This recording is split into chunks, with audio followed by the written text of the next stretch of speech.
sudah diterima ikut proses tes dan seterusnya, sudah diterima ternyata nggak benar datanya ini, bodong, ditemukan, dapil menemukan, oh ini baru setahun, dibilang 5 tahun, nah berarti nanti gugur kira-kira gitu, kira-kira gitu Pak. Ya, jadi itu satu soal, Saudara Menteri, ya, yang terdata, apakah dia verified apa enggak, ya kan? Tapi yang jadi problem juga adalah yang belum terdata. Salam sejahtera bagi kita sekalian. Assalamualaikum warahmatullahi wabarakatuh. Undang-Undang Nomor 20 2023 tentang ASN sudah disahkan. Pasal 66 menginstruksikan penataan tenaga non-ASN wajib diselesaikan paling lambat Desember 2024. Di dalam penataan tersebut termasuk pengangkatan tenaga honorer menjadi P3K harus diaudit dulu datanya. Data honorer ada di database BKN. Ada juga yang belum masuk di database BKN. Pertanyaan, bagaimana nasib honorer yang tidak masuk di database BKN? Apakah ikut diangkat menjadi P3K? Inilah jawabannya. Pasal 66 Undang-Undang Nomor 20 Tahun 2023 tentang ASN berbunyi, pegawai non-ASN atau nama lainnya wajib diselesaikan penataannya paling lambat Desember 2024. Apa yang dimaksud dengan penataannya?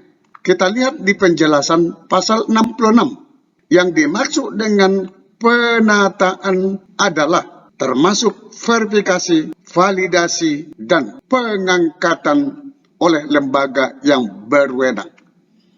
Sebelum diangkat menjadi P3K, maka setiap data tenaga honorer harus diverifikasi, harus divalidasi dulu. Inilah presentase dari Menpan RB pada tanggal 13 November 2023 di depan Komisi 2 DPR RI. Skenario penataan XTHK 2 dan tenaga non-ASN. Syarat pengangkatan P3K, ini nomor 6, harus diaudit dulu datanya, di nomor 3. Diverifikasi dan divalidasi. Siapa yang validasi? BPKP dan BKN. Datanya valid, maka bisa diangkat menjadi P3K. Mari kita dengarkan penjelasan Menpan RB. Nah, skenario penataan XTHK 2 diawali dengan akan dilakukan verifikasi dan validasi oleh BPKP dan BKN terhadap pegawai non-PNS pas PP 8 2005, PP 43 2007 dan PP 56 2012 serta pendataan non-ASN melalui SE Permenpan RB 185 1511 tahun 2022. Dalam hal pegawai non-ASN dimaksud lolos verifikasi dan validasi dimaksud, maka pegawai non-ASN dimaksud akan dialihkan statusnya menjadi P3K yang akan bekerja secara paruh waktu. Alternatif lain yang dapat dikembangkan dalam penataan tenaga non-ASN adalah melakukan penetapan dan penyesuaian status mereka menjadi P3K sesuai dengan kemampuan lembaga sebagai salah satu metode yang dapat dipertimbangkan. Akan tetapi, bagi tenaga non-ASN yang bekerja penuh waktu, dapat dilakukan melalui seleksi dan diberikan afirmasi dan prioritas sesuai dengan usulan lembaga pada formasi jabatan yang dibutuhkan. Dari penjelasan Menpan tadi, maka pengangkatan non-ASN atau honorer menjadi P3K. Yang pertama, BPKP dan BKN harus melakukan audit data setiap honorer.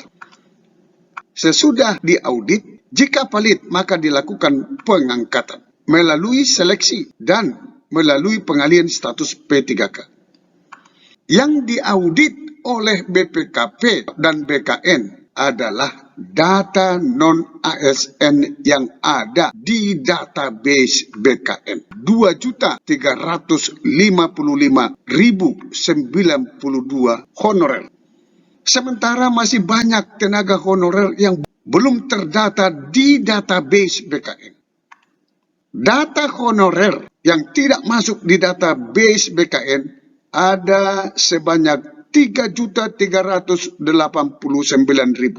Dari mana data ini? Data ini adalah data yang masuk ke Komisi 2 DPR RI melalui online. Untuk lebih jelasnya, data honorer yang tidak masuk di database BKN ini, mari kita dengarkan penjelasan Komisi 2 DPR RI dalam hal ini Bapak Junima Girsang. Saya akan menyampaikan laporan aspirasi yang diterima dari para tenaga honorer di seluruh Indonesia melalui link laporjg.id di website. Jumlahnya sebanyak 3.389. Saudara Menteri, data tenaga honorer ya yang sebelumnya sudah terdaftar 2,3 juta lebih kurang. Jadi kalau 2,3 ditambah 3.389 menjadi 5.669.000. Itu Pak Menteri. Ya. Umumnya mereka mengeluhkan yang pertama, data mereka yang tidak terdaftar sebagai tenaga honorer yang akan diangkat menjadi P3K, sementara mayoritas mereka ini telah mengabdi selama puluhan tahun. Yang kedua, para tenaga honorer ini juga sangat khawatir bahwa data mereka akan diganti dengan tenaga honorer titipan dan fiktif. Ya, seperti yang sudah terjadi pada beberapa daerah. Jadi mestinya nama A, memang nama A, tetapi diganti orang lain dengan masa kerja sudah puluhan tahun, padahal dia tidak pernah menjadi tenaga honorer, Saudara Menteri. Itu fakta di lapangan, itu bisa di-cross-check juga kepada kepala daerah. Oleh karena itu, di dalam flash disk ini, kami akan serahkan kepada Saudara Menteri, turut dilampirkan data lengkap identitas serta instansi dan lama pengabdian saudara kita para tenaga honorer. Silakan, mungkin Ibu Sestama bisa menerima ini. Ya, enggak usah Pak Menteri lah, Pak Menteri nanti udah bolak-balik berdiri. Ya. Ini adalah file dan flash disk. Mudah-mudahan Kemenpan bisa menyikapi secara tepat dan akurat. Ya, 5.630 sekian. Ya, yang pertama dari Persatuan Tenaga Teknis Indonesia, yang kedua dari para tenaga honorer se-Indonesia.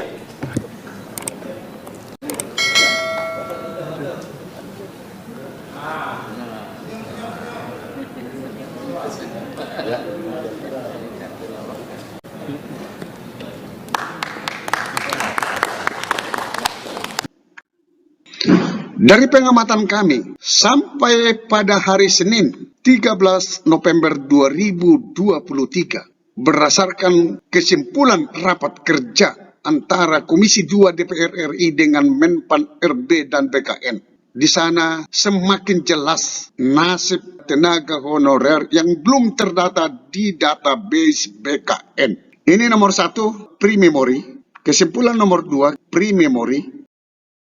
Kesimpulan nomor 3, tidak perlu kita baca. Ini kesimpulan nomor 4, saya akan baca ini. Terhadap tenaga non-ASN yang sudah terdata. Maksudnya yang sudah terdata di sini, yang sudah masuk datanya di database BKN. Berarti 2,3 juta.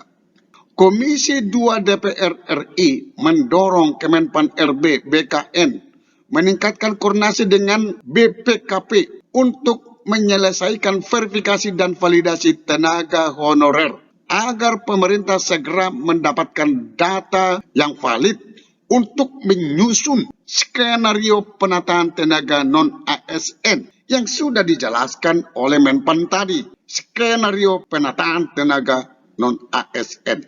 Kesimpulan nomor 4 ini hanya ditujukan kepada tenaga honorer yang di database BKN.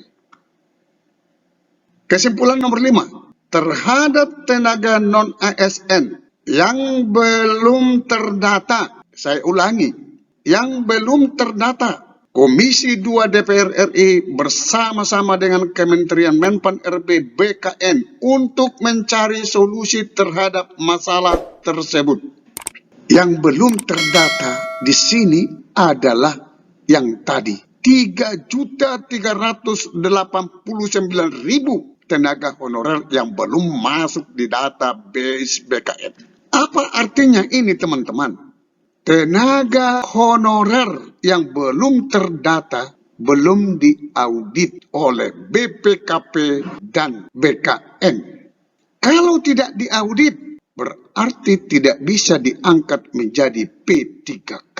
Sementara pasal 66 tadi, penataan non-ASN wajib diselesaikan paling lambat Desember 2024. Apabila tidak diaudit, tenaga honorer yang belum masuk di database BKN, bagaimana bisa diangkat menjadi P3K? Inilah yang perlu kita berikan masukan kepada Komisi 2 DPR RI. Jangan sampai tidak bisa diangkat. Karena mereka ini juga honorer. Bukan hanya yang ada di database BKN honorer. 3.389.000 ini juga tenaga honorer. Bagaimana nasibnya? Lalu seperti judul tadi, bagaimana nasib honorer yang 3.389.000 tidak masuk di database BKN? Jawabannya kurang jelas. Artinya kurang jelas, tidak bisa diangkat menjadi P3K. Lalu kemana mereka? Sementara honorer sudah dihapuskan oleh pemerintah. Sampai ketemu pada video berikutnya di channel ini. Jangan lupa dukung terus channel ini dengan cara klik subscribe, like, dan loncengnya. Semoga bermanfaat. Wassalamualaikum warahmatullahi wabarakatuh. Shalom.